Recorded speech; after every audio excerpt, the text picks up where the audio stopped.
Senhoras e senhores, internautas e telespectadores da TV Câmara, muito boa noite. Minhas cordiais saudações a todos que nos acompanham pelas nossas plataformas sociais. Agradeço as presenças e declaro aberta a presente audiência pública, que foi motivada pelo requerimento número 684 de 2021, de autoria dos vereadores Silvio dos Santos, Palinha, o nosso presidente, Alessandra Lucchesi e Érica da Liga do Bem. Já ocupam os lugares nessa mesa e tem os nossos agradecimentos a minha amiga que vai secretariar os trabalhos, vereadora Alessandra Lucchesi, muito bem-vinda. Dr. José Manuel Bertolotti, que é coordenador do Centro Regional de Referência em Política sobre Drogas da Universidade Estadual Paulista. A minha amiga de longa data, Silvana Celes Machado Giandoni.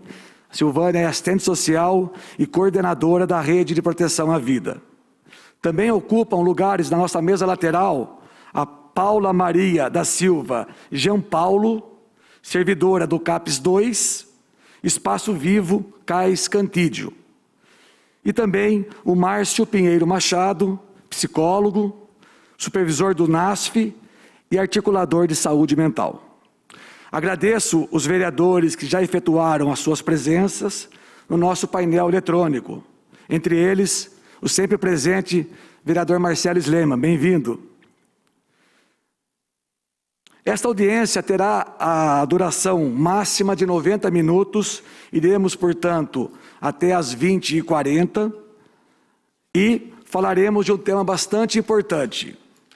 Estamos ao vivo pelo canal 31.3 da Rede Aberta de Televisão, canal 2 da Claro Net, nosso site e Facebook da Câmara Municipal. No momento do debate, também será assegurada a interação da sociedade botucatuense de maneira remota, com o envio de perguntas por meio de mensagens pelo nosso WhatsApp, que é o 14 99610 1981. Vou repetir, 99610 1981.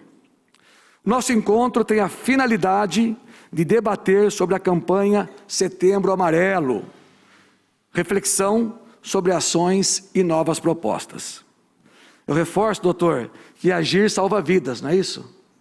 Agir salva vidas. Aliás, este é o slogan da campanha Setembro Amarelo, patrocinado pelo Conselho Federal de Medicina e pela Associação Brasileira de Psiquiatria. E nós estamos aqui, Silvânia, agindo.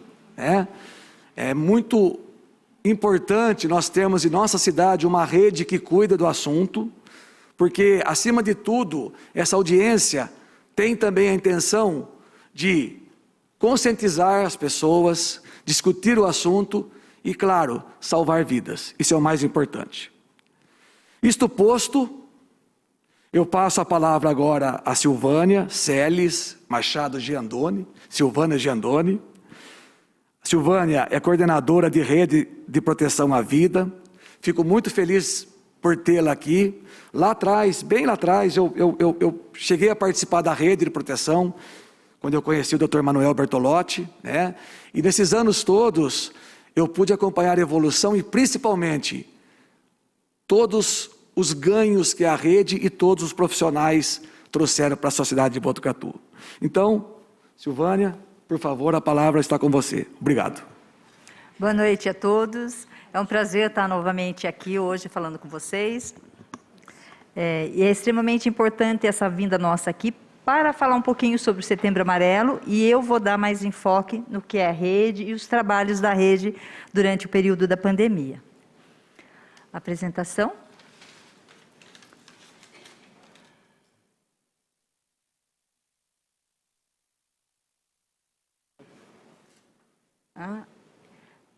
Espera um pouquinho, então eu vou ter que... tá bom, então tá.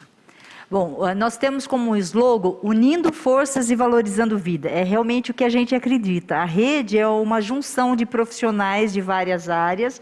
Nós temos desde a dona de casa, faxineira, médico, prefeito, secretário de saúde, profissionais, bombeiros, enfim, nós temos uma gama imensa de profissionais que fazem parte da rede como voluntário. Então é o que a gente realmente acredita, que nós estamos unindo forças para poder valorizar as vidas. Setembro Amarelo, um momento de reflexão sobre as ações e novas propostas que nós temos, né? Eu vou estar falando agora para vocês sobre as ações da rede, né? Durante a pandemia e a nossa proposta após a pandemia. Acho que eu estou apertando muito devagar. Aí. Bom, antes de falar sobre as ações, eu vou falar um pouquinho sobre a rede para vocês. E eu vou ter que ler aqui porque eu não estou conseguindo ler lá, tá? Não é idade não, é o óculos mesmo. A Rede de Proteção à Vida é um grupo multidisciplinar de profissionais ligados à saúde mental, espiritual, física, à educação, ao esporte, mídia, força policial, bombeiros e outros, cujo objetivo é a valorização da vida, a promoção da saúde e a prevenção do suicídio. Realmente é o que é a rede, essa junção de profissionais, multiprofissionais, vamos dizer assim. Tá? E qual é a nossa missão? A missão da rede... Opa! Eu estou meio brigando com o negócio aqui, gente. Desculpa, tá? Voltando. Voltou. É ter como seu propósito fundamental despertar no ser humano a importância da vida como um todo. Nossa identidade está no acolhimento, no tratamento e na valorização de quem por qualquer razão precisa de apoio. Qualquer pessoa que esteja passando por um momento difícil, ou tenha um familiar que está passando por algum momento difícil, com pensamento suicida, ou simplesmente não estando se sentindo bem com ela mesma, ela pode contar com a rede. Ela vai poder entrar em contato conosco através do nosso site, que eu vou colocar adiante. E ela vai ser muito bem acolhida pela equipe de voluntariado. Qual é a nossa visão?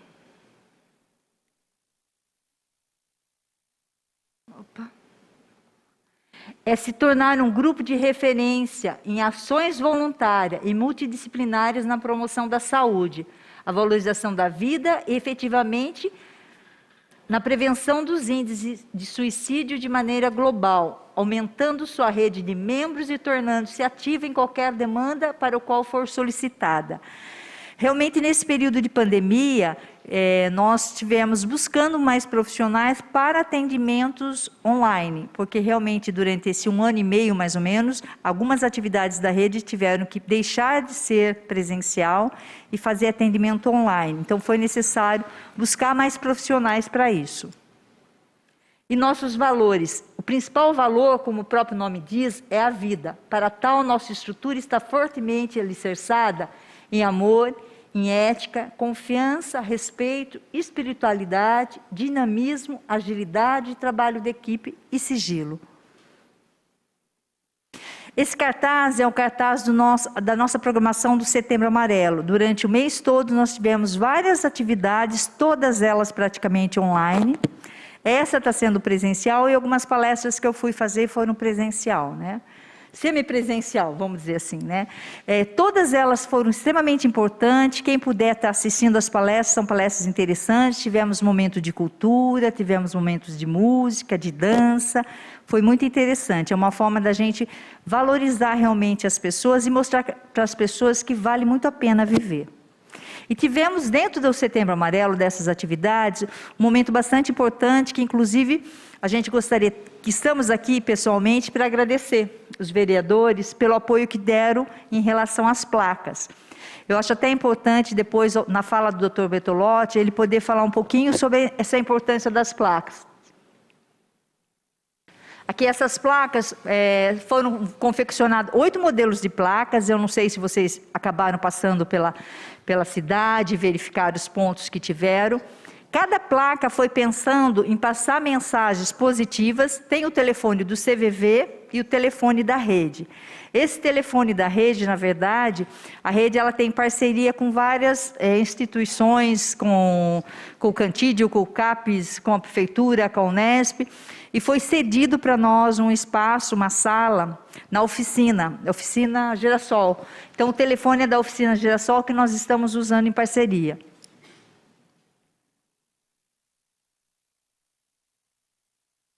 Na cidade, quem passar vão poder perceber que foram colocadas placas nas principais pontes, no qual já teve suicídio, algumas que tiveram tentativas. E colocamos também em outras pontes que são baixas, mas que tem bastante circulação de pessoas, para que seja divulgado os telefones do CVV e o telefone da rede. Muito obrigada, Silvio, muito obrigada, Alessandra, e demais vereadores que apoiaram, né? Parece uma coisa muito simples, mas com certeza uma placa dessa vai com certeza salvar vidas, porque uma pessoa que esteja preste a pular na ponte, e se ele parar e ler uma mensagem dessa, uma mensagem de amor, uma mensagem de paz, que vai fazer com que ele reflita, ele vai perceber que ele tem aonde buscar ajuda. E nesse momento ele pode estar telefonando para o CVV ou para a rede. Algumas ações que mantivemos durante o período de pandemia, tá? A ação acolhimento. Esse acolhimento é uma equipe de profissionais voluntários que eles fazem um atendimento por telefone. Esse atendimento por telefone é feito através do pedido de ajuda no site www.precisodeajuda.org. No site a pessoa vai colocar os dados dela e o telefone que ela quer ser contatada. Então esse profissional vai estar conversando com essa pessoa, levantando como ela está, a situação real dela, vai fazer alguns questionamentos e a partir desse momento do acolhimento, ele vai fazer um tratamento de no mínimo durante 6 meses com esse paciente, né? Nesse momento vai conseguir perceber o tipo de gravidade e qual é a necessidade de atendimento. Se for caso mais grave, então já se encaminha direto para a equipe do Márcio. Daí o Márcio dá prosseguimento, ou o pessoal, a gente trabalha assim, ou então encaminhamos para a equipe da Marli, enfim. A rede, ela não substitui de forma nenhuma o trabalho das outras áreas, pelo contrário, a gente está fazendo um trabalho que é um trabalho preventivo, a parte de palestra, mas essa área de tratamento psiquiátrico nós não intervimos, tá? E esse atendimento é online, já era por telefone e continua sendo por telefone. Outro tratamento que nós temos é a própria terapia. No período de pandemia, foi feita online. Então, os nossos psicólogos continuaram o atendimento online, né? Agora, a partir de outubro, a gente já está começando, já estamos agendando para fazer presencial. A equipe de apoio nosso, que é a parte de espiritualidade. Aqui nós temos um grupo de voluntários de várias religiões, evangélico, de todas as denominações, católico, espírita, enfim. A pessoa que pede ajuda, o voluntário do acolhimento pergunta se ele aceita ser feito um acolhimento na parte espiritual. Ele aceitando, então esse voluntário vai ligar para ele da mesma religião, vai ligar para ele, vai contatar com ele e verificar a possibilidade de ele voltar para a igreja, que já é a igreja dele, e verifica muitas vezes que mais necessidade ele precisa. Já tivemos caso que a própria igreja se juntou, deu cesta básica, alguns casos arrumaram emprego para a mulher, enfim. Então existe um acolhimento espiritual nesse sentido. Pós-pandemia vai voltar a ser atendimento presencial. O grupo de terapia, então nós temos terapia ainda está sendo feita online. Provavelmente a partir de outubro ou novembro nós vamos começar a fazer presencial, que é as rodas, escuta, né? Aqui atendimento Reiki, também no período de pandemia, continuou os atendimentos online, né?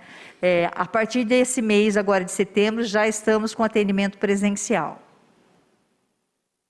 E algumas ações pós-pandemia, as palestras. Então, nós interrompemos as palestras, essas palestras podem ser feitas em escola, em empresa, em entidade. São palestras, dependendo do público-alvo, mandado um profissional, um tipo de profissional para fazer a palestra. E aqui nós temos uma equipe de jovens que chama Embaixadores da Rede. Esses jovens são jovens que são treinados para que eles aprendam a mexer com as suas emoções, entender suas emoções e principalmente ajudar outros jovens. É muito mais fácil um jovem chegar até outro jovem e encaminhar para tratamento, porque eles vão falar a mesma língua, do que um adulto chegar até eles. E esse grupo funciona muito bem. São jovens, nós treinamos em média de 100 jovens por ano, e esses jovens estão espalhados pela cidade em várias escolas, e a gente tem tido ótimos resultados, porque dentro das escolas, os jovens estão com vários problemas e eles chegam para o colega e comentam. Então, o trabalho desses embaixadores é esse. E esse é o grupo de dança. Nós vamos estar retornando agora, a partir de outubro, nossa dança de salão, né? Que a gente já teve antes da pandemia e depois nós tivemos que suspender. É uma forma das pessoas colocar suas emoções, a sua alegria, enfim. São todas as atividades que venham fazer com que a pessoa se sinta bem, a rede está aberta para estar recebendo. E duas novas propostas. Uma é terapia para pais. Durante esse período de pandemia, nós recebemos pedido de pais que eles não estavam sabendo lidar com os seus filhos e como trabalhar com esses seus filhos. Com as emoções, teve pais que colocou para nós que a criança começou a se mutilar, teve criança que ficava chorando dentro do quarto, não conseguia falar. Inclusive, teve diretoras de escola que nós fizemos uma reunião, pediu ajuda da rede, porque eles não estão sabendo também lidar com esse problema nas escolas. Um número muito grande de crianças que emocionalmente estão bastante abalados. Então, um dos trabalhos nossos, o foco vai ser dentro das escolas. E daí eu tive um prazer de ouvir. A Alessandra deu uma notícia importante para nós, que o Dr. Bertolotti vai complementar, que acho que vem bem de encontro com a proposta da rede, que é esse trabalho dentro das escolas. E um outro grupo, que é o grupo terapia para os jovens, dentro das escolas. Então, nós estamos agora nesse período, agosto e setembro, nós estamos fazendo um cadastro, nós já temos um número razoável de pessoas que se inscreveram, e em outubro nós vamos fazer o treinamento para esses profissionais, vai ter estagiário inclusive dentro, para que a gente prepare a pretensão nossa, o nosso sonho é que cada escola tenha um grupo de terapia. Nós vamos conseguir? Não sabemos, mas esse é o nosso sonho. Se a gente conseguir em 2 escolas, vamos fazer em 2 escolas, se forem 3, enfim, nós vamos fazer enquanto voluntários nós tivermos. Tá? Passa para mim, por favor. Eu gostaria que vocês prestassem atenção rapidinho nesse filminho, é muito rápido mesmo. Nem pisca, senão não vai dar tempo.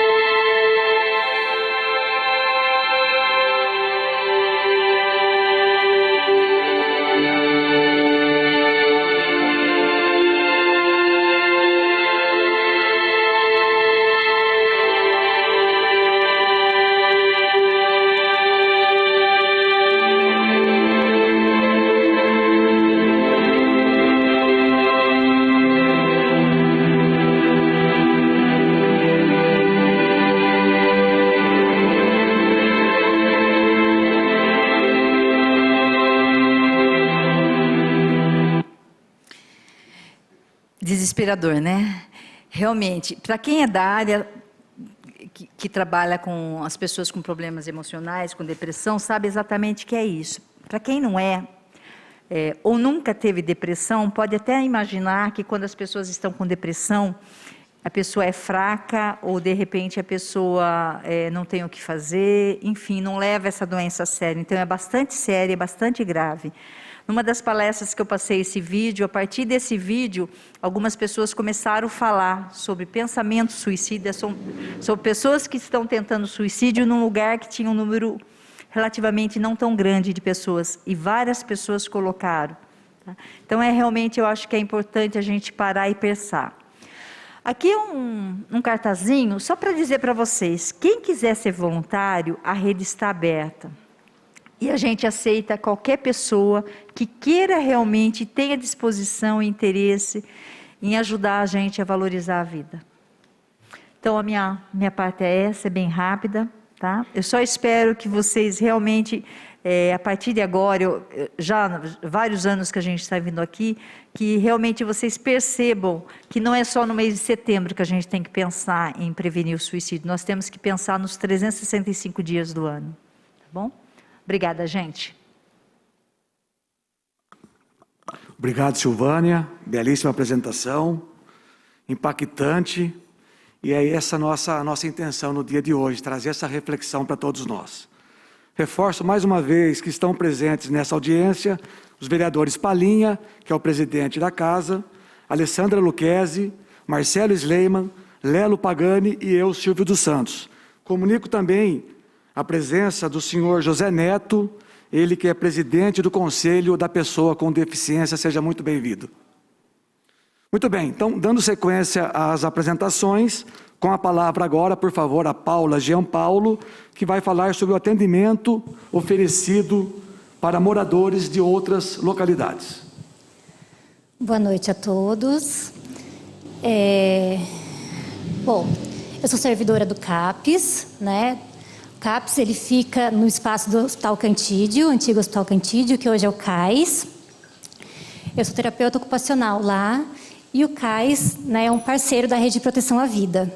Então, a Silvânia falou um pouquinho sobre a Rede de Proteção, e eu vou falar um pouquinho sobre os atendimentos que nós fizemos enquanto parceiros, né? Por quê? Porque a Rede de Proteção à Vida ela tem início aqui em Botucatu, mas ela funciona em âmbito nacional. Então, a gente vai mostrar um pouquinho dos dados que a gente coletou nessa parceria.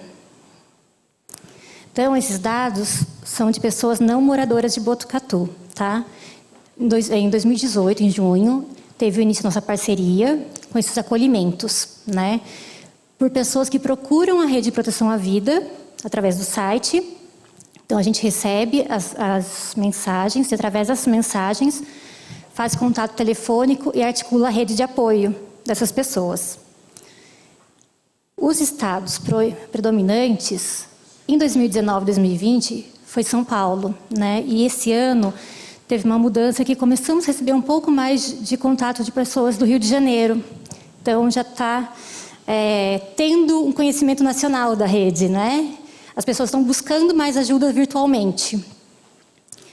A faixa etária, em 2019, foi predominantemente jovens, né? O que chama muita atenção, enquanto nossos jovens estão adoecendo, né? Então, de 19 a 29 anos, em 2020, aí nossa pandemia chegou, né? E embora nós não tivéssemos nenhuma criança ou adolescente, a gente começou a ter casos de idosos, né? Mas a maior parte ainda foi de 30 a 59 anos. Então, adultos jovens. E em 2021, até julho só que a gente, né, compilou esses dados, tem não só de 30 a 59 anos, mas tem crianças e adolescentes que pediram ajuda também através da Rede de Proteção à Vida, né? Que é outro dado que chama atenção, quanto essas crianças às vezes não têm espaço e buscam, né, online ajuda. O gênero. Até 2019 não teve discrepância, mas 2020 e 2021, o ano da pandemia, com isolamento social, a gente percebe que aumentou muito os casos de pedido de ajuda por mulheres, né? E que alguns casos relatavam a questão da violência doméstica, né? Conviver mais com seus pares, com seus parceiros, né? Estar mais à disposição do outro, e isso trazia muito sofrimento, né? Os riscos que a mulher ficou nesse momento de pandemia. Então, em 2019, nós conseguimos contato, né, com a maioria do solicitante, 20 solicitações recebidas, 3 só que nós conseguimos contatar. Por quê? Ou o e-mail a gente não conseguia o retorno, ou o telefone, ou nas unidades de saúde próximo a pessoa não era conhecida, né? Os demais foram articulados a rede de apoio, como unidade de saúde, o CAPES e a família dessas pessoas. Em 2020, o contato foi com todos os solicitantes, né, sem intermédio da rede de apoio. O que quer dizer que a gente conseguiu falar direto com as pessoas, com os familiares, e um caso que foi aqui em Botucatu, a nossa equipe acabou fazendo uma busca ativa para inserção, né, em tratamento no CAPES, que foram 10 casos total. Em 2021, A gente conseguiu contato com a maioria dos casos, sendo que a articulação foi necessária, né? E 26 dos casos, só 5 nós não tivemos êxito pelo mesmo contexto. O telefone que foi fornecido, o contato não era possível e também não tinha cadastro em unidade próxima, onde dizia morar. O que a gente percebe, né? Que, embora todos os casos os serviços atenderam, não foi resolutivo. Então, tinha uma vaga ideia de que tentariam contato, mas não davam retorno desse contato, se de fato conseguiram falar com essa família ou com essa pessoa, se foi inserido em algum serviço, né, da região onde era residente. Então, e a maior dificuldade com os CAPs é que eles estavam fechados por causa da pandemia. Então, eles diziam que estavam atendendo apenas as situações de emergência. O que a gente percebe é que esse ano, apesar dos dados serem até o meio do ano, está um número muito maior de pedidos de ajuda, né? Está um crescente muito grande. E a gente começa a ter um olhar diferente, né? Então, o quanto a nossa rotina mudou, o quanto todas as pessoas estão precisando de cuidado, de ajuda, né? O quanto a rede precisa ser fortalecida, né? Como a Silvânia disse, quando a gente fala em rede, a gente não fala só em saúde, a gente fala na rede como um todo.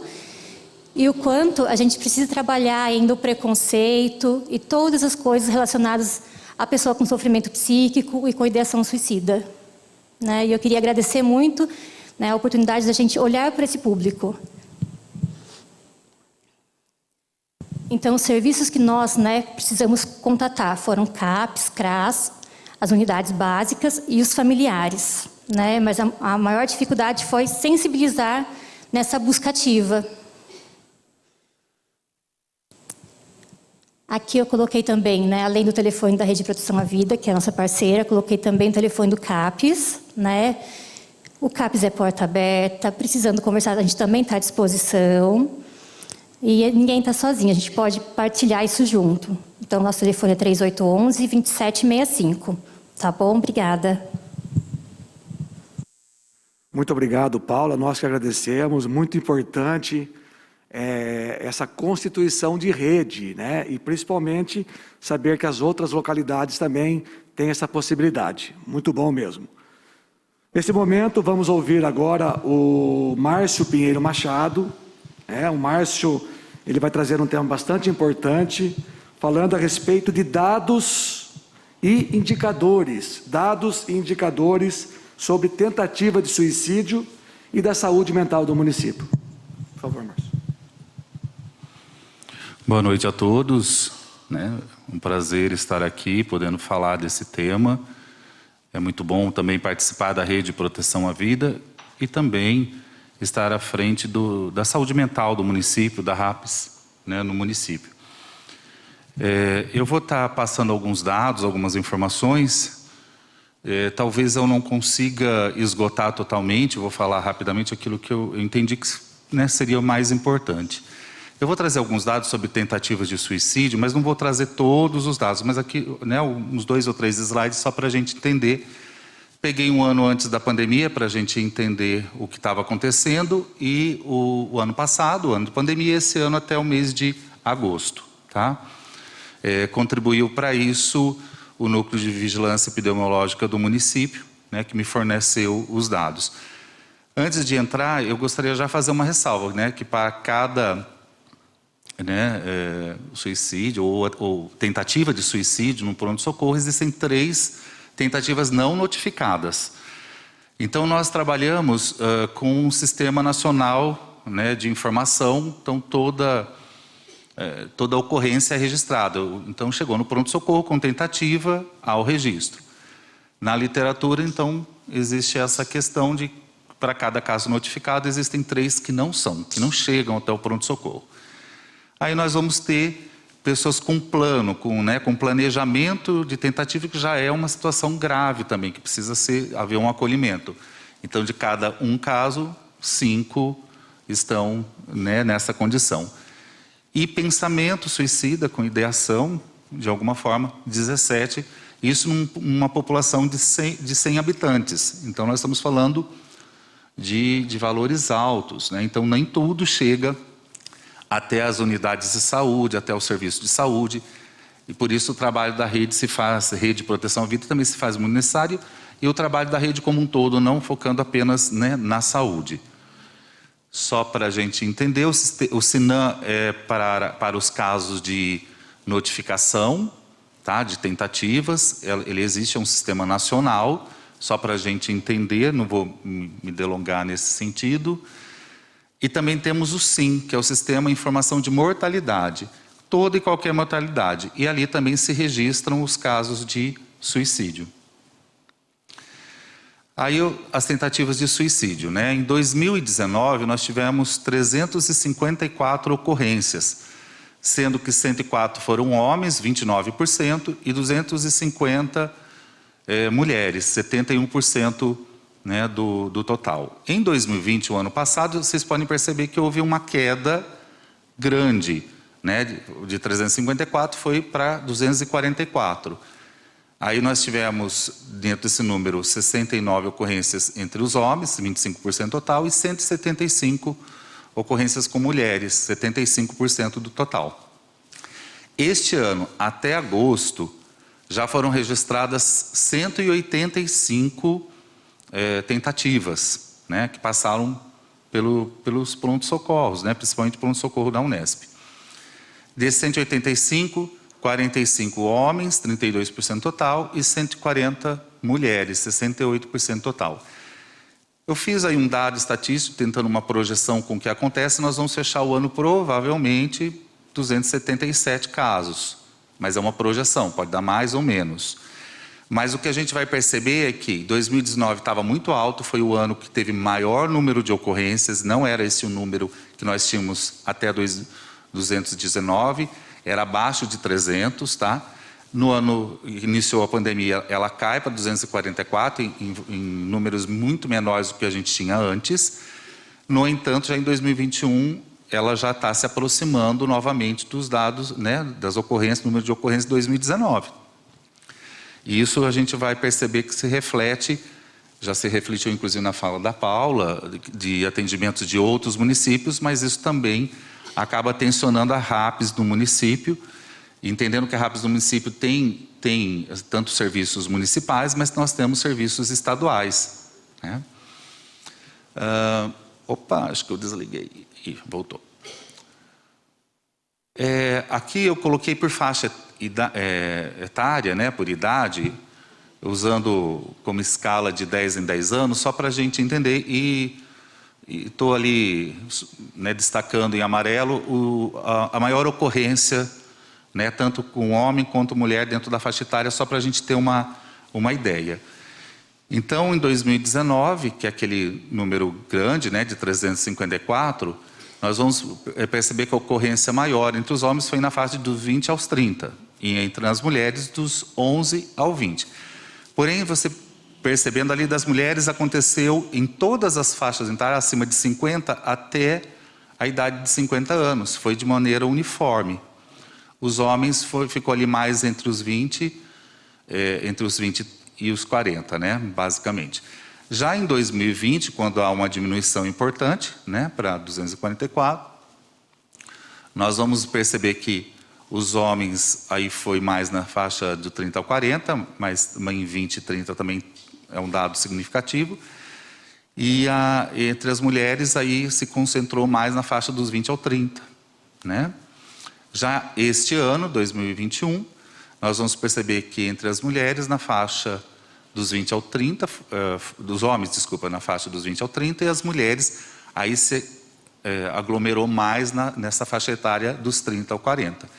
Então a gente percebe que não abaixo de 40, né, jovem até os 40 anos, onde está acontecendo o maior número de ocorrências, mas está havendo uma concentração agora, né, principalmente entre as mulheres nessa faixa dos 30 aos 40 anos. O meio utilizado, porque isso vem descrito na ficha SINAM, eu deixei em amarelo porque é a maior ocorrência em todas, tanto homem como mulher, em todos os anos, né, que a gente fez análise, foi a intoxicação por medicamentos ou por envenenamento. Digo que mais de 90% é por uso de remédio. Então, o acesso ao remédio a facilidade acaba propiciando os meios para que haja a tentativa. Depois nós vamos perceber que o enforcamento, né, utilizar alguma forma de asfixia mecânica, aparece também num bom número. E aí embaixo a gente vai perceber que outros meios também aparecem, né? Outros meios porque nesse caso não é um checklist, mas nesse caso de outros meios precisa descrever o que vai aparecer. E aí o que aparece, e aí a Silvânia fala da ponte, não é à toa, né? Que pular de ponte elevado de alturas é o que mais aparece ao longo desses 3 anos, né? Seja em primeiro ou segundo lugar de ocorrência. E o segundo lugar é tirar-se contra um veículo, caminhão, algum transporte, movimento, né? Assim por diante. Então, ela fica bem concentrada nesse critério, tá? Aí, nós temos um trabalho que é de tentar identificar essas pessoas que estão potencialmente em risco. E aí algumas, eu não vou ler todas, mas algumas questões são importantes, né? Se ele tem uma doença psiquiátrica, alcoolista, já teve tentativa de suicídio anterior, se ele fala de maneira repetitiva sobre morte e suicídio, é algo que a gente precisa estar atento e encaminhar para um serviço para atendimento. A rede vai atender não esses tipos de casos, né? Esses casos eles precisam estar no serviço especializado, como os CAPs, né? Ou um serviço de saúde. Né? Então, a gente precisa discriminar isso para nós na rede, seja a rede de proteção à vida, seja a rede de saúde, isso fica muito claro, né? Não é todo o público que a rede de proteção à vida vai atender. Quando ela identifica e entende que não tem critérios para ela, ela encaminha para o serviço. Ela fala, vem para o Márcio, vem para a equipe da Marli, porque nós, né, vamos estar nos organizando para estar acolhendo, né, essa pessoa. O que fazer? Né? A gente precisa ouvir, ser afetuoso, estar disposto. É uma coisa muito simples, mas que também parece que não é muito fácil de fazer quando a gente tem uma demanda muito grande. Porque você precisa ter um tempo e ter uma escuta. Né? O que não fazer é mais importante. Né? Por exemplo, ignorar a situação, ou deixar para depois. Ou, diante da situação, ficar chocado, ou envergonhado, ou em pânico. Né? Outra coisa que a gente pode fazer é dar falsas garantias ou mentir para a pessoa. Né? Não faz sentido, tem que ser muito honesto. E o que é mais importante, e a abordagem precisa ser com a família, é que ela não pode, ou a família ou a sua rede de apoio, é que ela não pode ficar sozinha nesse momento de crise. E aí nós temos algumas possibilidades, como o CVV e a própria rede, que pode fazer esse trabalho que talvez falte para ela no dia a dia, porque nem todo mundo tem uma rede de apoio, uma rede familiar que possa colaborar. Tá? E quando deve ser encaminhado para a saúde mental? Né? Quando são situações de maior risco e gravidade. Para a rede se faz o contrário. Né? Existindo ideação, uma dificuldade, encaminha para a rede de proteção à vida. Para nós da saúde fica muito claro que precisa haver um agendamento, né? Isso precisa estar claro para a pessoa, porque você não vai falar, vou te ligar depois. Até a Paula colocou. Se você depois não retorna, reforça esse pensamento, a situação piora. Então é algo que a gente precisa tomar muito cuidado. E manter o contato periódico, que é isso que a rede de proteção à vida faz e que nós também procuramos tentar fazer os nossos serviços de saúde, né, para poder, de alguma forma, manter o contato e a pessoa entender que ela é importante, que o problema dela realmente merece consideração. Não pode se falar, né, que é uma frescura, ou que aquilo vai passar, ou qualquer coisa nesse sentido. Né? A gente valida o sentimento e aquilo que a pessoa está nos passando e a gente vai cuidar dela. E, como a gente falou, os recursos que nós temos na comunidade, principalmente as redes de apoio, né, as fontes de apoio são importantes. Seja família, amigos, igreja, por isso que, inclusive, a Silvânia coloca do atendimento espiritual, é porque é isso, né, o que a pessoa conseguir dar o cuidado, a atenção, vai ser importante. E aí eu destaco o CVV novamente, a gente em toda abordagem na saúde, a gente já coloca esse número à disposição, as unidades de saúde têm esse telefone também, esse contato para estar passando, isso já foi orientado para todas as nossas equipes. Então é algo que a gente utiliza bastante também. são parceiros nossos desde o primeiro momento, né? Aí, só falando rapidamente da RAPS, não vou entrar em muito detalhe, mas em Botucatu, para a pessoa que precisa de cuidado ou precisa de atendimento, onde ela pode estar se deslocando, se encaminhando. Então, nós vamos ter os serviços da saúde do município, né, que são as próprias unidades básicas, as unidades de saúde. Temos o CAPS 1, que é para adultos, o CAPS infantil, que inaugurou em junho do ano passado. Temos a equipe NASF, que é uma equipe de apoio e suporte, ali conta com profissionais de saúde mental para ajudar as unidades na identificação, atendimento e encaminhamento, né? E nós também temos agora o consultório na rua, que é um atendimento que nós conseguimos realizar também, inaugurado ano passado, com a população em situação de rua ou de uma alta vulnerabilidade que nós precisamos, inclusive, fazer buscas ativas. Então, essa população, antes a gente não conseguia localizar, e agora, como eles estão monitorados, é possível, né?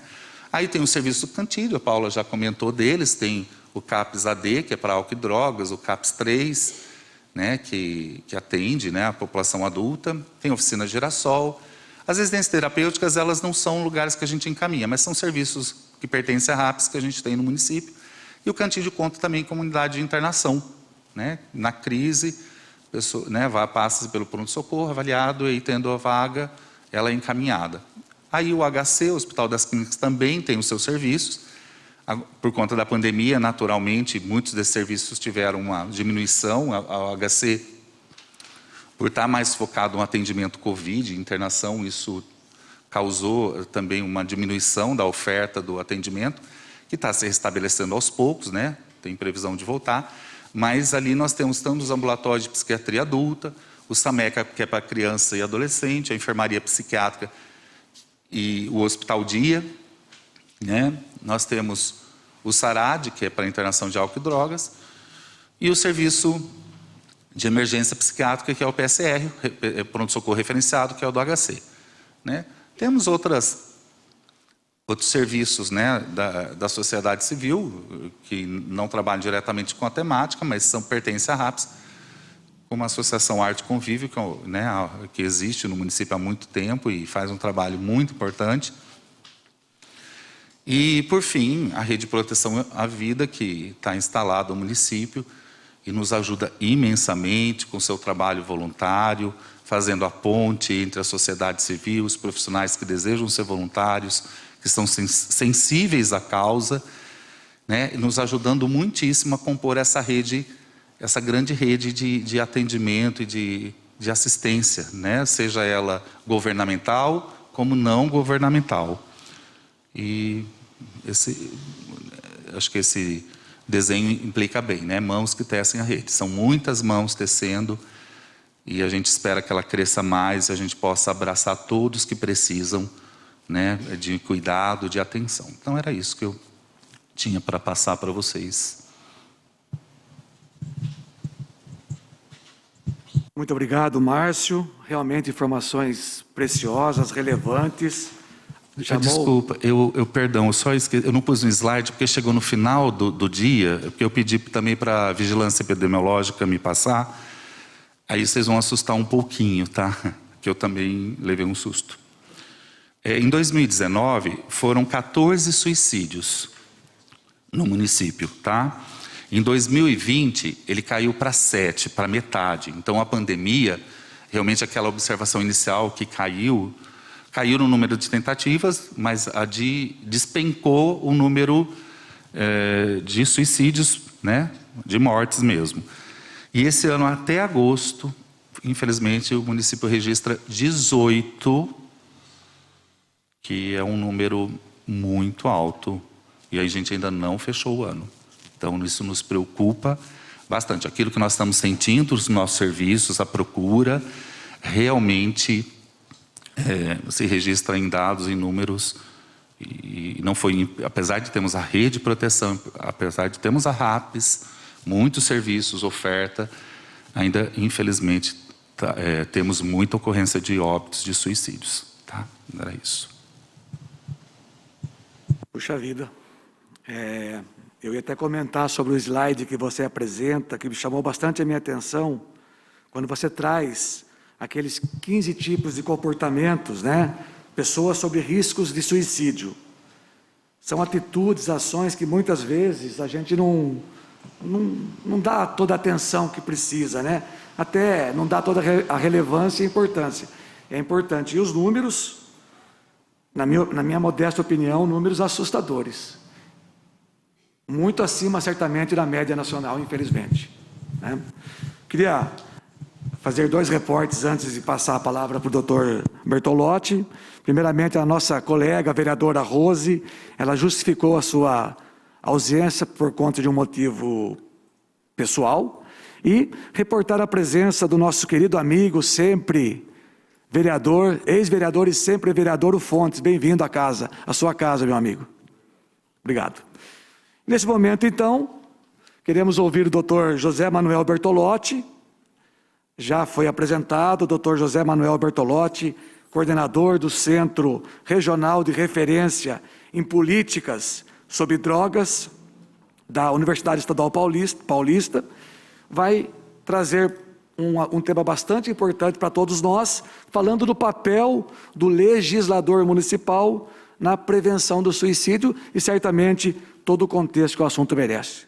Por favor, doutor José Manuel. Muito obrigado. Eu só queria acrescentar, se me permite, senhor presidente, fez aqui alguns créditos. Eu tenho muita honra de ser um dos coordenadores da rede de proteção à vida também, sabe? Então, isso é um orgulho para mim. Gostaria que constasse isto.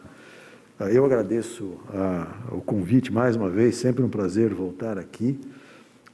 Esta é uma plateia não só qualificada, mas muito atenta e que leva adiante a informação que é discutida aqui.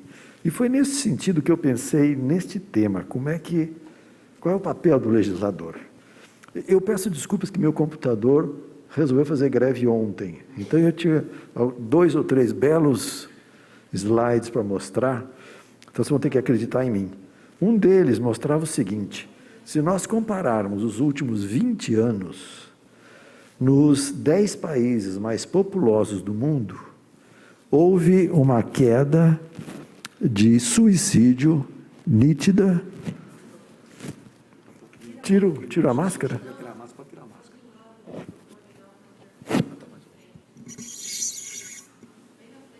Vem na frente, ok.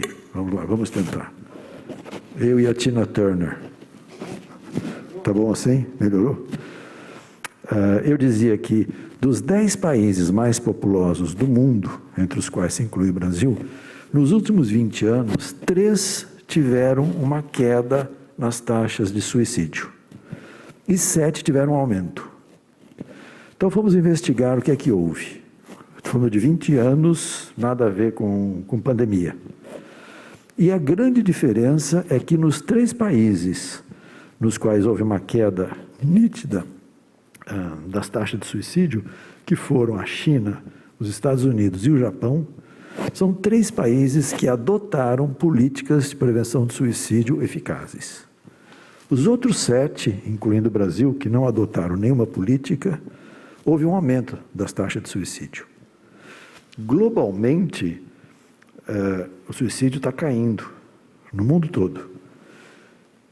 Esse estudo selecionou esses países todos que tinham mais de 120 milhões de habitantes. Para evitar distorção de país com pequena população, não adianta incluir a Suíça com seus 8 milhões de habitantes e um governo extremamente estável, um país com uma Constituição que tem 350 anos e apenas 7 emendas até hoje. Então, esse país não vale, não entra na comparação. Então, dos países com mais de 120 milhões de habitantes, quem adotou e implementou uma política efetiva teve resultados na redução do suicídio. E quais são os elementos dessa política de prevenção do suicídio eficaz? Ela é baseada fundamentalmente em 3 elementos centrais. O primeiro deles, inequivocamente, é o tratamento adequado dos transtornos mentais. Os transtornos mentais no mundo ocidental é diretamente ligado ao suicídio em mais de 95% dos casos de suicídio. E dos diversos transtornos mentais, 3 transtornos são os mais frequentes: os transtornos depressivos, o alcoolismo e a esquizofrenia, que são 3 transtornos, 3 doenças, por assim dizer, que têm um tratamento relativamente simples e altamente eficaz.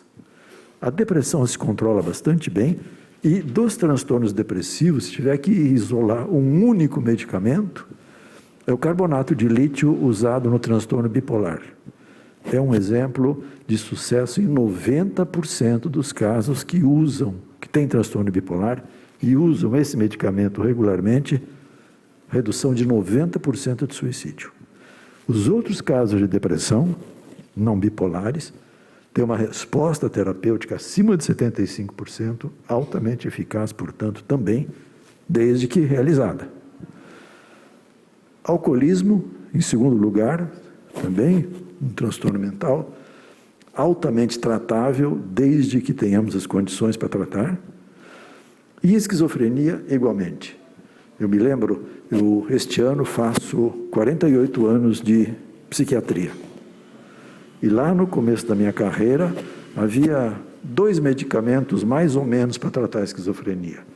Hoje nós temos uma meia dúzia altamente eficazes contra a esquizofrenia. Então, é muito triste ver pacientes portadores de esquizofrenia se suicidando por falta de tratamento. Em segundo lugar, bom, qual é o papel do legislador? Aqui, um parênteses. Eu acho que Botucatu é uma cidade, do ponto de vista de saúde mental, privilegiadíssima no Brasil. Que eu saiba, é a única cidade que tem um hospital público de álcool e drogas. Tem CAPS 1, tem CAPS 2, tem CAPS-I, tem a Unesp, com toda aquela lista de serviços que o Márcio nos apresentou. É privilegiadíssima. Botucatu ainda sofre de 2 problemas, que eu não me canso de repetir.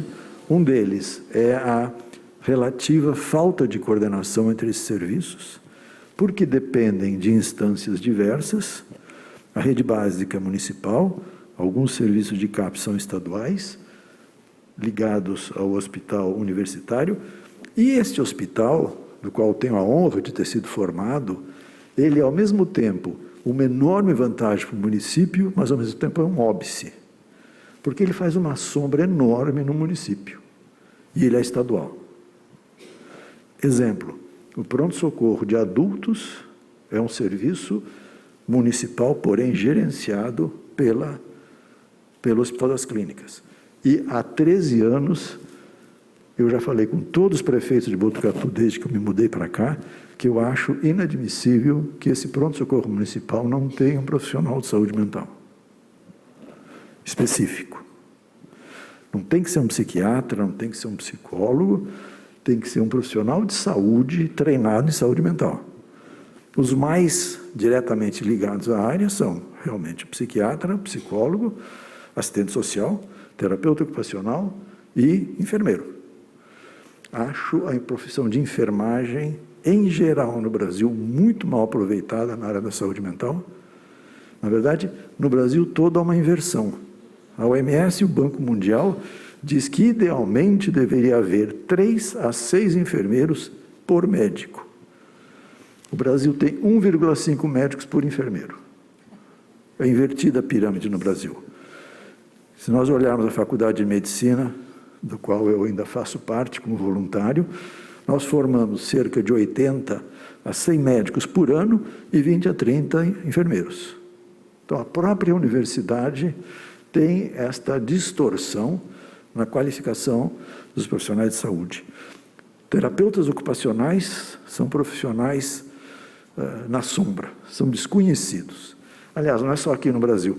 Eu me lembro que, em uma ocasião, eu trabalhava na Organização Mundial da Saúde e a OMS resolveu fazer o primeiro Atlas de Saúde Mental do mundo. E mandou uma correspondência a todos os países do mundo perguntando quantos médicos tem, quantos psiquiatras, enfermeiros, etc. E uma pergunta é quantos terapeutas ocupacionais.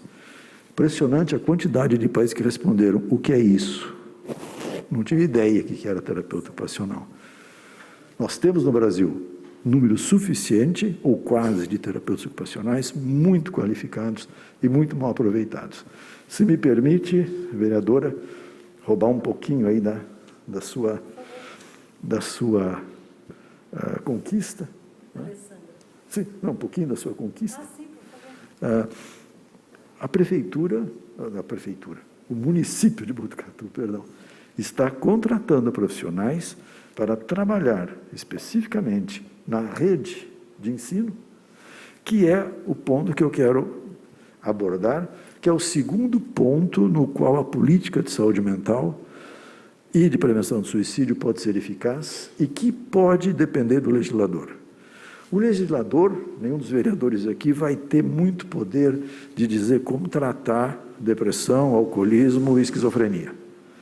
Entretanto, o segundo elemento reconhecido pela Organização Mundial da Saúde como mais significativo na prevenção do suicídio é a remoção dos meios de acesso ao suicídio. Foram mencionados aqui alguns deles já, as placas são uma conquista fantástica. Temos alguns estudos mostrando o efeito das placas, entretanto, nenhuma placa é uma barreira como a do elevado Anatel. Para este tipo de barreira, há os estudos que quiserem mostrando a eficácia. Cada vez que uma ponte, um edifício elevado é bloqueado, a taxa de suicídio diminui. Isso é uma experiência internacional. E isto pode ser do domínio do legislador municipal. Como reduzir o acesso a essas situações, o que se chama na literatura de hotspots, pontos quentes de suicídio. Não é? E fica claro, por este segundo elemento, que a prevenção do suicídio não é um apanágio, nem uma exclusividade do setor de saúde. Nenhum médico, nenhum enfermeiro, terapeuta ocupacional, psicólogo que seja, vai se preocupar em erigir um alambrado numa ponte. Isso é do planejamento urbano. E é aí que eu vejo um papel importante para uma Câmara de Vereadores. Olhar para estes pontos e ver como é que se bloqueia. Por outro lado, quando nós bloqueamos uma ponte, nós estamos impedindo o suicídio de alguém já numa fase muito avançada do processo suicida. Nós temos que pensar em prevenção muito mais a montante do processo, que é justamente a escola. É como atingir crianças, jovens, adolescentes, de uma forma de promoção da saúde. E a promoção da saúde, repito, não é apanágio do setor da saúde. Um dos melhores instrumentos de promoção de saúde mental chama-se, com perdão do palavrão, amor. A criança criada com carinho, com amor, com respeito e dignidade, é uma criança que vai ter saúde mental. O carinho, o amor e o respeito pela criança têm o mesmo efeito para a saúde mental que a vacina da polio tem contra a poliomielite.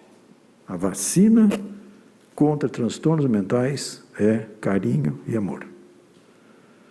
E aqui, novamente, aqui entram programas sociais de âmbito municipal que são, outra vez, do domínio de uma Câmara de Vereadores, que pode olhar para esse ângulo da questão e adotar uma política ou negociar, porque no plano federal, muitas vezes a legislação é realmente imposta de cima para baixo. As pessoas estão distantes, ou as instâncias estão distantes. Tem uma esplanada de ministérios entre o Executivo e o Parlamento. É uma enorme distância. No âmbito municipal, as distâncias são menores, as pessoas todas se conhecem. Né? Apesar da máscara, eu reconheço várias das pessoas aqui presentes. Né? O que não acontece certamente em Brasília, não acontece em São Paulo, no plano da Assembleia Legislativa. Agora, aqui, acho que é uma questão de sentar para conversar. E penso que aqui o papel fundamental é da Câmara de Vereadores, que pode, por exemplo, convocar uma sessão como esta para conversar. Dificilmente vejo o prefeito, não este, um prefeito, fazendo esse tipo de conversa, que é natural o modo de operação de uma Câmara de Vereadores. Então, já falei de 2 elementos que claramente, 3 na verdade, 3 elementos que são claramente do domínio de uma Câmara de Vereadores. O cuidado do ambiente, com barreiras. Na verdade, as barreiras são 2 principais na literatura mundial. A primeira delas é claramente barreira de lugares elevados, e a segunda é controle de arma de fogo. Que aí nós temos legislação federal, tem estadual e pode ter legislação municipal. Quando eu falei da sombra que o Hospital das Clínicas lança sobre Botucatu, uma sombra positiva, quero deixar bem claro, nós até esquecemos em Botucatu que a saúde é de âmbito municipal. Nós podemos ter o financiamento federal, mas o SUS é executado no âmbito municipal e o município tem autonomia para desenvolver serviços além daqueles serviços que são descritos no SUS. Vamos imaginar? Vou imaginar, não. Existem alguns municípios que eu conheço que têm comunidades terapêuticas para usuários de álcool e drogas. Serviços municipais. Até recentemente não tinham nenhum financiamento federal, porque o governo era outro. Hoje até podem ter, uma grande briga que acho que acompanham aí, mas alguns municípios eu já visitei com comunidades terapêuticas municipais. Já tive várias conversas com a Marli dizendo que esse é um sonho, que um dia Botucatu possa ter uma comunidade terapêutica municipal para cuidar dos seus munícipes. E quando o serviço surge, a rede é um exemplo. Ela mencionou chamados de ajuda, pedidos de ajuda de São Paulo, do Rio de Janeiro. Nosso recorde acho que é Rondônia, não é? Não sei, acho que não teve nenhum mais longe que Rondônia até hoje. Mas até de Rondônia já recebemos pedido de ajuda. Não temos possibilidade de ajudar Rondônia, tá? Mas temos a possibilidade de pensar em modalidades de atendimento à saúde mental e psicossocial dos nossos munícipes, olhando para outros setores. O terceiro é exatamente o setor de assistência social. Nós temos CRAS, temos CREAS, que trabalham com programas que são, digamos, genéricos. Nada impede que o município crie programas de assistência social específicos para este município. E que vão entrar aí numa cadeia de atenção que pode reverter dados como os que o Márcio apresentou. Eu recebi os dados agora também, Márcio, e fico muito tentado a aventar uma hipótese aqui. Eu participei de um estudo que foi feito em 21 países para monitorizar suicídio e tentativa de suicídio durante a pandemia. E, contrariamente ao que se esperava no começo, a pandemia, o único benefício que eu vi até hoje da pandemia foi que reduziu o suicídio e tentativa de suicídio no mundo inteiro. Com uma característica. Já repetimos aqui que a grande parte dos suicídios é ligada a transtornos mentais. Estes foram os que aumentaram no mundo. Embora a taxa tenha diminuído, a proporção de suicídio de pessoas com transtorno mental aumentou. E eu fico pensando se esses 18 aqui de Botucatu não entram nisto. Porque os serviços de saúde mental, os serviços foram desorganizados pela pandemia. Seja os serviços privados, seja os serviços públicos, fecharam, reduziram o atendimento, passaram alguns para teleatendimento, alguns pacientes não aceitam, não se encaixam no teleatendimento, e eu fico muito tentado a pensar que, como é o caso bem documentado na França, na Alemanha, na Dinamarca, na Inglaterra, esses 18 casos, ou o excedente do que seria esperado, não é de pacientes que já tinham transtorno mental antes da pandemia e ficaram desassistidos durante a pandemia. Esse foi um fenômeno universal. Aconteceu, pelo menos nesses 20 países que nós estudamos, isso aconteceu claramente. Né? Então, até que ponto uma casa legislativa pode pensar em ações para suprir esta deficiência? Nós sabíamos que isso ia acontecer, sabemos agora. E vai continuar acontecendo. Então, a previsão pessimista, porém realista do Márcio, de que isto pode se agravar até o final do ano, Eu partilho dessa sua preocupação. Então, penso que é um momento, já estamos um pouco atrasados, de pensar como identificar rapidamente e ativamente e proativamente esses sujeitos de alto risco. Há quantos anos atrás, Márcia? Há 10 anos fizemos uma autópsia psicológica aqui em Botucatu, porque a média de suicídio na época era 8, 9, e neste ano, não me lembro se foi 2009, 2010, 2009, houve 22 casos de suicídio em Botucatu. Foi um salto de 8 para 22. E naquela época foi tomada uma decisão de fazer um estudo que se chama autópsia psicológica para identificar os fatores associados.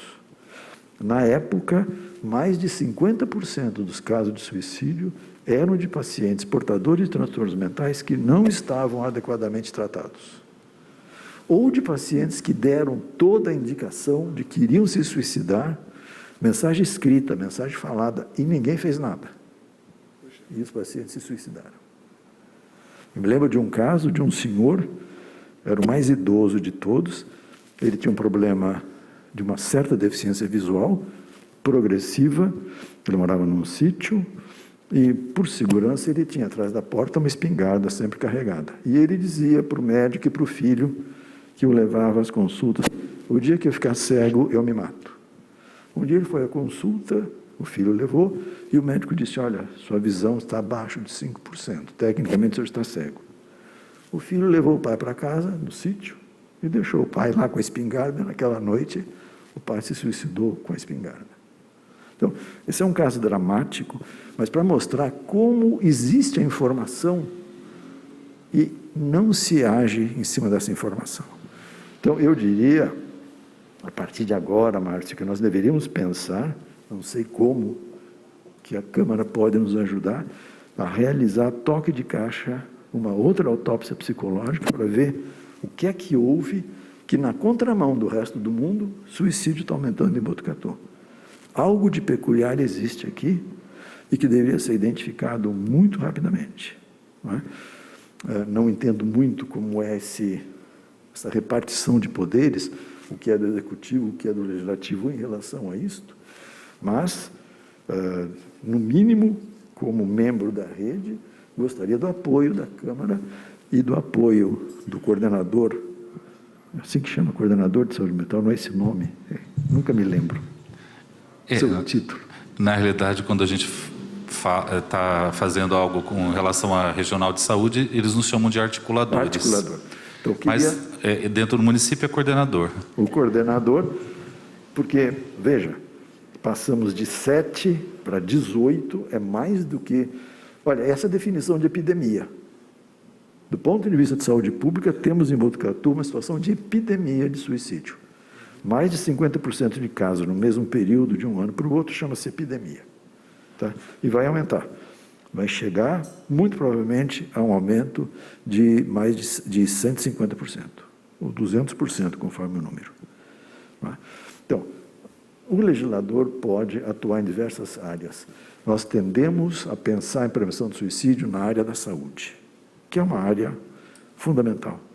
Mas a área da saúde está lá na ponta. Em Botucatu, nós temos a felicidade de termos uma articulação muito boa, que é quase que pessoal, com o responsável pela rede básica, responsável pela rede estadual e a universidade. Né? Então, este é um benefício muito grande que Botucatu tem. Então, nós temos que pensar nos outros planos, que é o que a rede se propôs. A rede se propôs a fazer aquilo que se chama de prevenção universal, que nenhum serviço municipal faz. Nem executivo, nem legislativo não fazia isto, e agora, cada vez mais, estamos fazendo juntos, as escolas nos solicitam, e nos solicitam muito mais do que nós podemos ajudar. A solicitação vem de outros estados, nossas pernas são realmente curtas, né? Então, em nome da rede, eu coloco à disposição dos senhores e da senhora vereadora nosso conhecimento, nossa disposição de rapidamente agir para travar esta tendência que é extremamente nefasta. Né? Minha intenção era ser um pouco provocador. Eu não tinha os números do Márcio. Depois dos números do Márcio, eu quis ser muito provocador. Temos que correr atrás do prejuízo. Muito obrigado. Nós que agradecemos, Dr. José Manuel Bertolotti, só reforçando, ele é um dos coordenadores da Rede de Proteção à Vida e um dos grandes mentores do assunto. Nós, moradores aqui de Botucatu, doutor, nós temos orgulho de falar muito bem da nossa cidade, não é isso, vereador Marcelo Sleima? E temos motivos para isso. E a fala do senhor certamente trouxe uma reflexão, uma grande introspecção em todos nós, de nós unirmos forças e colocarmos essa casa à disposição. Tenho certeza que o nosso presidente Palinha, que está ali sentado, comunga disso, e é muito importante a sua fala, né? Porque juntos, somente juntos, que a gente pode realmente mudar esses números que são assustadores. É fato. Bom, precisamos dar sequência aqui. A partir deste momento, os vereadores presentes já estão se inscrevendo através do painel eletrônico. A minha querida amiga Alessandra vai coordenar as falas, né? Lembrando apenas que nós pedimos que se respeite o tempo máximo de 2 minutos para cada indagação, cada participação. E os nossos convidados aqui presentes também, fiquem à vontade, se quiserem participar, é só fazer a pergunta, mencionar o nome, que alguém da casa vai até vocês. Nós temos ali um microfone aberto. Ok? Então, vereadora Alessandra Lucchesi, por favor. Obrigada, presidente Silvio. Uma boa noite, doutor Bertolotti, querida amiga Silvânia, Márcio, Paula. É sempre uma honra fazer parte de uma audiência pública que traz para nós a grande problemática da saúde mental. Eu tenho a honra de ter participado de outras 2 audiências públicas com vocês. Inclusive, o doutor Bertolotti citou hoje 2 exemplos de ações práticas que essa Casa Legislativa teve a oportunidade de contribuir, que foi a legislação de minha autoria das placas, que a Silvânia fez a entrega tão bonita, graças ao Silvio, que cutucou isso bastante junto ao Executivo para que acontecesse. Agradeço muito, Silvio, esse apoio. E também nós tivemos aí a contratação desses profissionais para trabalhar com a saúde, como o senhor também sempre sugeriu. Então, trazer o papel do legislador, o senhor sempre traz também as sugestões do que o legislador pode contribuir. E tenho certeza que os vereadores aqui presentes vão acolher toda essa demanda. Muito obrigada. Quero deixar claro que nós já temos na plenária nosso querido amigo José Neto, inscrito em primeiro momento. Por favor, se você puder ir lá no fundo, José Neto. Mais 2 pessoas participando também de forma remota. E os vereadores Alessandra, Silvio, Lelo, Pagani, Palinha e Marcelo Sleima também inscritos. A gente vai alternando, ok? Boa noite. Por favor, fale seu nome. E se você quiser direcionar a sua pergunta para qual dos palestrantes, por favor. Ok. Muito boa noite. Primeiramente, eu quero agradecer a Deus por estar aqui. Eu não vou estar fazendo pergunta alguma, eu quero somente parabenizar, porque eu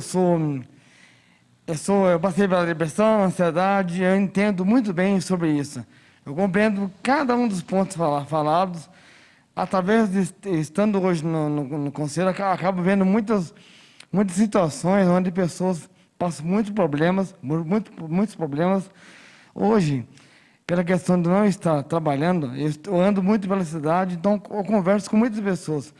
Digamos que eu absorvo muitas histórias, as pessoas me dão muitas palavras, escuto bem elas, lógico que depois eu dou um retorno sempre positivo, uma direção boa.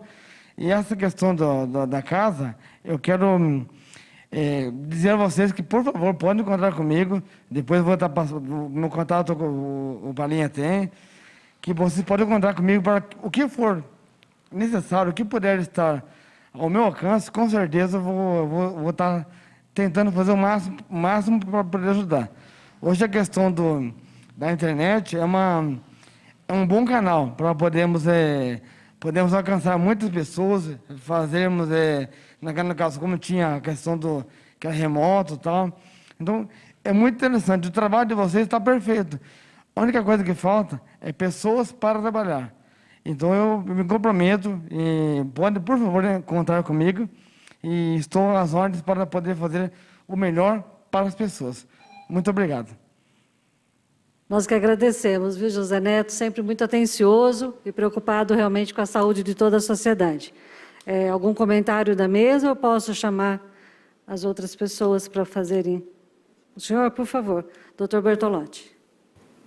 Um comentário bem rápido.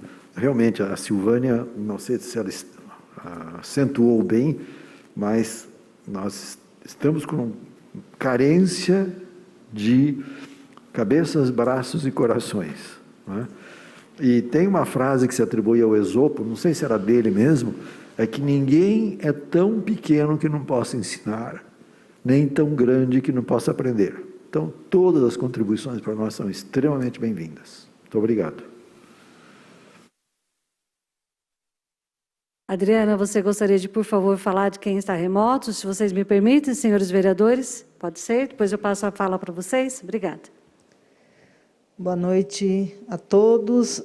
Transmitindo, então, para vocês os comentários que estão chegando pelo Facebook e também algumas perguntas.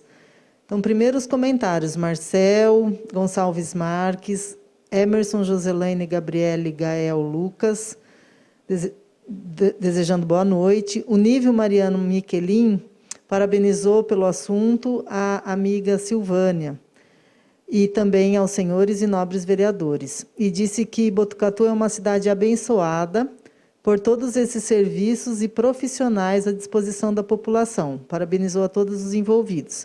O vereador Sargento Laudo também se manifestou no Facebook, desejando boa noite e bons trabalhos à equipe. O Nívio Mariano Miquelin voltou parabenizando o Dr. José Manuel Bertolotti, que é profundo conhecedor do assunto, e dizendo que precisam voltar os atendimentos, urgentíssimo, por conta dos pacientes abandonados pela pandemia. A gente tem duas perguntas, a primeira dirigida ao Dr. Bertolotti, mas se alguém mais quiser responder, elas vieram do Rafael Romagnoli. A primeira, então, é o que se faz necessário para se fazer uma autópsia psicológica. E a segunda, ele pede para a gente encaminhar para o Márcio se existe um projeto de lei para garantir que a rede seja uma política pública garantida em lei. E aí, também para o doutor Bertolotti, ele acabou de fazer uma outra questão, se a saúde mental trabalha-se de forma preventiva ou remediativa. E se a resposta for preventiva, como podemos criar ações com a comunidade local? Muito obrigada, Adriana. Vamos por partes, então, né, doutor? Acredito que sobre a autópsia psicológica, não sei se o senhor ou o Márcio poderiam se apresentar para nós que itens e qual é a organização para que isso acontecesse. Depois nós poderíamos também falar sobre essa legislação, Silvânia, sobre a rede de proteção à vida, se você daí quiser fazer a emenda dessa resposta, tá bom? Assim a gente já vai se organizando nas respostas. Por favor, fiquem à vontade. Bem, a autópsia psicológica, ou como eu prefiro chamar autópsia psicossocial, é um estudo que se faz a partir de um óbito, entrevistando um número variável de pessoas, que depende do orçamento, de, em média, 3 pessoas, alguns estudos chegam a 10 pessoas, e vamos, então, com essas pessoas, saber informações a respeito da pessoa que morreu. Na melhor das hipóteses, nós consultamos prontuários, mas isso hoje, por uma questão de ética médica, é extremamente complicado, mas a informação que familiares, amigos, colegas de trabalho fornecem daquela pessoa, sobre aquela pessoa, são extremamente importantes. É a partir desse tipo de estudo que nós entendemos os fatores de risco e os fatores de proteção. É um questionário semi-padronizado que leva em torno de 45 a 60 minutos para ser aplicado e deve ser aplicado a essas pessoas que eram próximas do que faleceu, idealmente num período de 1 a 3 meses do óbito. Muito cedo demais as pessoas estão de luto, estão sofrendo, às vezes não é oportuno falar disto. Muito tempo depois começam a esquecer alguns pormenores. Então é um estudo tecnicamente relativamente simples, pode ser feito com pessoal de saúde, com treinamento mínimo, só para uniformizar a nomenclatura, a terminologia que se vai utilizar, e os resultados são imediatos, são muito rápidos. É um tipo de estudo de baixíssima tecnologia, o custo é a hora de entrevista, que quando é feito, como foi naquela outra ocasião, como foi feito com o pessoal da rede básica, o custo foi praticamente zero, custo adicional. 1 ou 2 horas de trabalho foi dedicada a fazer 1 ou 2 entrevistas, e com isto, acho que foi menos de um mês que nós fizemos todas as entrevistas e cobrimos, na época, me lembro, eram 22 casos, mas 4, apesar de registrados em Botucatu, não eram de moradores de Botucatu, então ficamos com 18 casos, e houve apenas 2 recusas, só 2 familiares não quiseram. Se pede sempre permissão para o familiar para realizar o estudo, e 2 familiares não quiseram que se realizasse o estudo.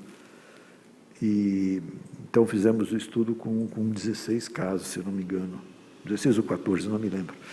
Em alguns países, isto é de lei. Eu trabalhei um período na Austrália, e o estado de Queensland tem um procedimento automático. Quando o médico legista notifica um caso de suicídio, a autoridade já avisa a família que o Instituto de Pesquisa sobre Suicidologia vai entrar em contato com eles, e a taxa de recusa lá é menos de 10% dos casos. Então, são informações valiosíssimas, feitas de forma muito simples, rápida e barata. Muito obrigada, doutor Bertolotti. Sendo simples, mas sempre com muita profundidade, né, que traz resultados tão interessantes para nós que desejamos evitar o suicídio. Muito obrigada. Silvânia, se você puder. Por favor, Márcio.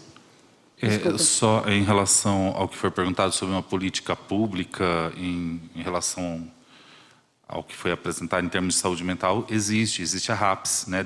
A saúde, ela vem organizada a partir do Ministério da Saúde em redes de atenção, né? Hoje a saúde a gente chama de RAS, né? Rede de Atenção à Saúde. E dentro da RAS nós temos as várias redes. Uma delas é a RAPS, a Rede de Atenção Psicossocial. Então, todos os serviços que eu listei, eles partem desde a atenção primária, quando nós estamos falando de unidade de saúde, nós estamos falando do NASF, é o Núcleo de Apoio à Saúde, então são portarias, políticas que já existem, por isso que o município ele implantou. Aí quando nós vamos para a parte, né, para a rede especializada dentro da RAPS, aí você tem os CAPs, que são Centros de Atenção Psicossocial, e na sequência, e outros serviços que também tem uma constituição especializada. Eu citei até o consultório na rua, que é também uma política também voltada para a atenção básica, mas ela tem um diferencial de ir ao encontro dessa população, fazer busca ativa.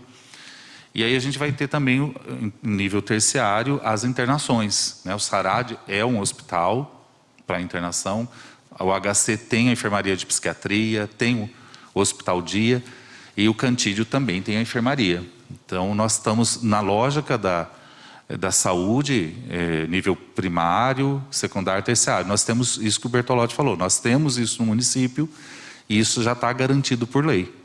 Lógico que pode ser implementado, pode ser revisto, pode. Nós temos todos os equipamentos? Não, mas tem equipamentos que não cabem ao município. Então, isso também depende do gestor e da necessidade que se faça naquele momento.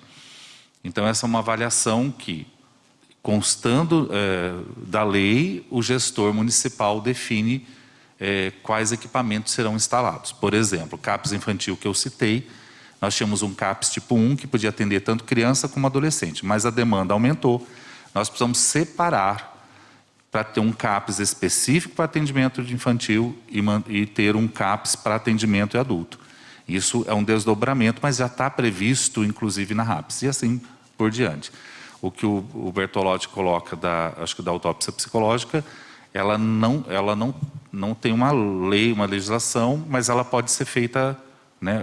No caso, em 2010, quando nós aplicamos sobre pacientes falecidos em 2009, foi uma decisão do gestão, a gente treinou, né, os profissionais, fizemos e aí entendemos um pouquinho melhor o que estava acontecendo e fizemos um ajuste dentro da rede de saúde, principalmente a de saúde mental.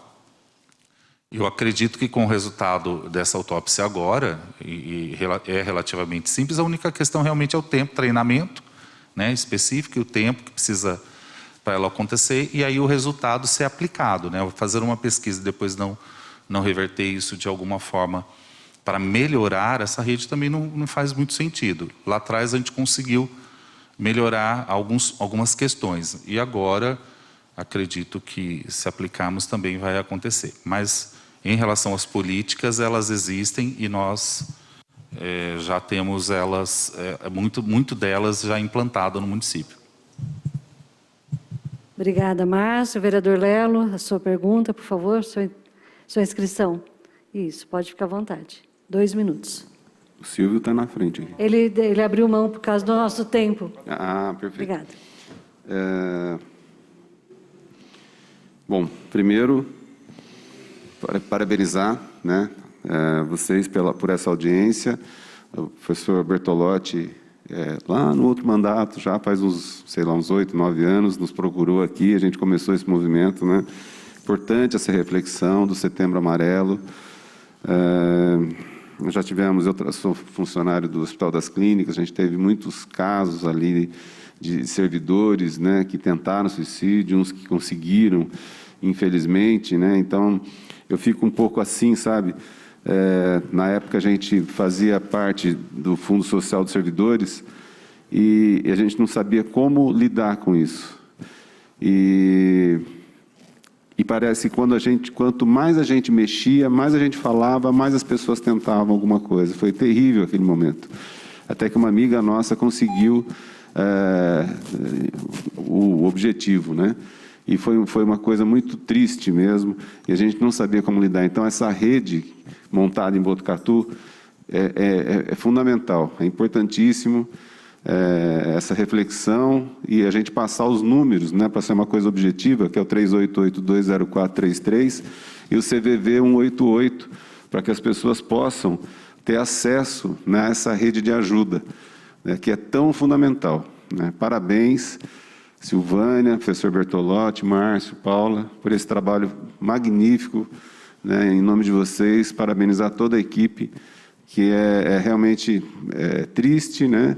E com a pandemia, infelizmente, tende a piorar o quadro, né? Mas a gente não pode também ficar olhando do fundo do poço apenas, né? A gente tem que ter muito entusiasmo pela vida e passar para as pessoas muita esperança. Muito obrigado, parabéns. Obrigada, vereador Lelo. Vereador Palhinha, presidente dessa casa, as suas palavras, por favor. Também, boa noite. Eu tinha uma pergunta, mas também por conta do tempo, eu quero só agradecer a presença, bom rever, né? A Paulinha há muito tempo não a vejo, não vou falar quanto tempo para não entregar a idade. Márcio, né, também uma sumidade no que diz respeito a esse assunto aqui na cidade, há muito tempo já. Sim, não adianta balançar a cabeça, não. Silvânia, trabalho exemplar que a rede faz, e essa palavra é uma palavra muito forte, né? Rede, que segura, que dá suporte realmente. Fiquei encantado com as palavras do doutor, a serenidade e assim, a profundidade das palavras, né? Em poder falar de um tema tão duro, e ao mesmo tempo assim conseguiu atenuar, né, o assunto. Como presidente da Câmara, eu acho que isso que a gente está fazendo hoje aqui é verdadeira política, né? Levar para as pessoas informação, levar para as pessoas um pouco de esperança e colocar em prática, né, através de proposições, de requerimentos. Esse é o nosso papel, cobrar. O nosso braço é muito curto, mas se a gente não cobrar, se a gente não pegar no pé, não correr atrás, as coisas não acontecem, né? Então, quero agradecer e abrir as portas da Câmara, né, para mais discussões, para mais momentos como esse.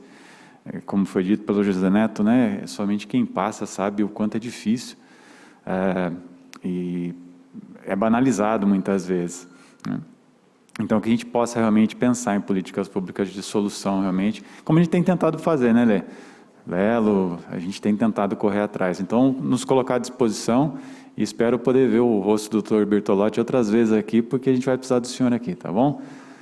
Deus abençoe a todos em casa e paz e bem. Obrigada pelas palavras, presidente Palhinha. Nós não temos ninguém inscrito ainda da população, né? Nós estamos, inclusive, terminando o nosso tempo de audiência. O presidente Silvio, aqui ao meu lado, já está me alertando. E nós temos agora o vereador Marcelo Sleiman inscrito para a fala. Por favor. Boa noite. Queria parabenizar a todos que estiveram aqui. Eu realmente sou um leigo nesse assunto e hoje eu saio daqui com muito conhecimento, na verdade, para trabalhar esse conhecimento que eu não tenho. Eu conheci o Márcio no plano de governo do Pardini, em 2016, né, Márcio? Depois nós nos encontramos mais, mas é um momento muito importante e eu quero me aprofundar também no tema e colaborar com as políticas públicas nessa área tão importante e tão sensível da nossa população. Muito obrigado, boa noite a todos.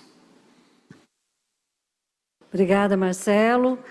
Vou passar a palavra ao vereador Silvio, que está inscrito. Só que eu também não fiz a minha pergunta, né? Minha pergunta, se o Silvio me permite, eu gostaria de saber se as atividades online, elas poderiam continuar e ajudar o atendimento dessas pessoas da saúde mental. Obrigada, boa noite, uma honra novamente vê-los. Por favor, vereador Silvio. Obrigado, Alessandra. É sempre bom a gente ter ao lado da gente pessoas que nos complementam. E você, como sempre, cumprindo esse papel. Eu quero, mais uma vez, agradecer a vocês, palestrantes, a Paula, ao Márcio, a Silvânia, ao Dr. Bertolotti, momentos de conhecimento, de reflexão, de aprendizado e, sobretudo, de revisão de comportamento, né? Como o Marcelo disse, a gente com certeza sai melhor do que a forma que nós entramos, pelo menos mais conscientes do nosso papel. Então, agradecer a todos vocês, palestrantes, agradecer aos vereadores presentes, Alessandra Lucchesi, Lelo Pagani, Marcelo Sleiman, ao presidente Palhinha, aos que participaram remotamente. Um grande agradecimento em especial a toda a população de Botucatu, que nos acompanha, nos prestigiam, e como eu sempre digo, doutor, nos ajudam a fazer uma cidade melhor para todos nós morarmos. É isso que realmente importa, né? Então, essas mãos dadas e juntas, com divergências, com construção, né? A gente sabe que nós temos que ser divergente nas opiniões, mas convergente nas decisões. E as decisões têm que ser aquelas que são as melhores para as pessoas e para a nossa cidade que nós tanto amamos. Então, Silvânia, eu acredito que o nosso papel foi cumprido, né? Reforçando que o nosso papel, a nossa grande intenção, aliás, com essa audiência, foi principalmente conscientizar, prevenir, aprender bastante, né?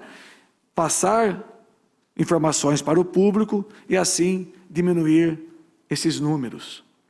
Diminuir o suicídio que, confesso, Márcio, me deixou bastante preocupado. Eu sabia, né? Sempre tratava com a Silvânia sobre esses pontos, que a média de Botucatu normalmente é uma média bem superior, quase dobrava da média das cidades com mais de 100 mil habitantes, mas infelizmente os números são números assustadores. E todos nós agora temos uma grande lição de casa. Afinal de contas, como eu comecei falando, agir salva vidas. Nós estamos agindo, a atitude principalmente. Eu queria passar, antes de terminar, passar alguns telefones de contato que a Alessandra separou para mim aqui, só reforçando o que já foi dito, né? O telefone do CVV, 188, o telefone da Rede de Proteção à Vida, 3882-0433, e do CAPES 2, que é o 3811-2765. Você fez uma letra grande, eu consegui enxergar. Agora, o site aqui, com esse tamanho aqui, eu vou ter que pôr meu óculos. Preciso de ajuda com Isso. www.precisodeajuda.org. Agora eu vi que isso aumentou aqui, né? Eu conheço. Gente, muitíssimo obrigado. Como foi dito, Dr. Bertolotti, a casa está sempre à disposição de todos vocês. Muito obrigado. Uma ótima semana a todos. Cuidem-se e vamos em frente. Obrigado.